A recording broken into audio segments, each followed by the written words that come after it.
يا مساء الفل والياسمين على احلى متابعين في الدنيا، عاملين ايه؟ يا رب دايما تكونوا بخير. قبل ما نبتدي في وصفتنا متنسوش اللايك واشتراك في القناه وتفعيل زر الجرس وكومنت حلو منكم يشجعني انزل فيديوهات اكتر، وندعي لاخواتنا اللي في غزه. قومي بقى حضري طبق فاكهه كده حلو جدا لاسرتك، ويبقى مفيد ومغذي.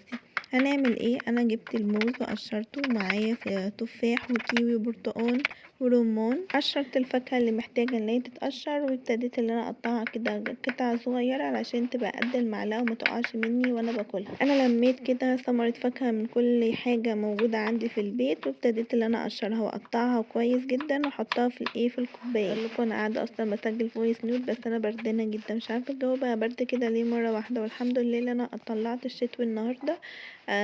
دي كانت معجزة، يعني مين كان لسه ما طلعش الشتوي زيي؟ بس أنا الحمد لله طلعته النهارده. قطعت بقى اصناف الفواكه اللي معايا كلها، وابتديت ان انا اوزعها في الكوبايات، حطيتها في طبق وابتديت ان انا اقلبها كويس جدا مع بعض عشان كل حاجة تختلط وكل واحد ياخد من جميع الفواكه. ابتديت ان انا اوزعها في الكوبايات او الاطباق على حسب ما انت عايزه. وعصرت عصير مانجا وما حطيتش فيه اي سكر خالص، حطيت بس فيه كميه ميه صغيره جدا علشان انا عايزاه يبقى تقيل. وابتديت ان انا اوزعه برضو في الكوبايات، ما حطيتش ولا سكر خالص. وهزينه بقى بشويه كاجو وهحط عليه من فوق الوش عسل ابيض.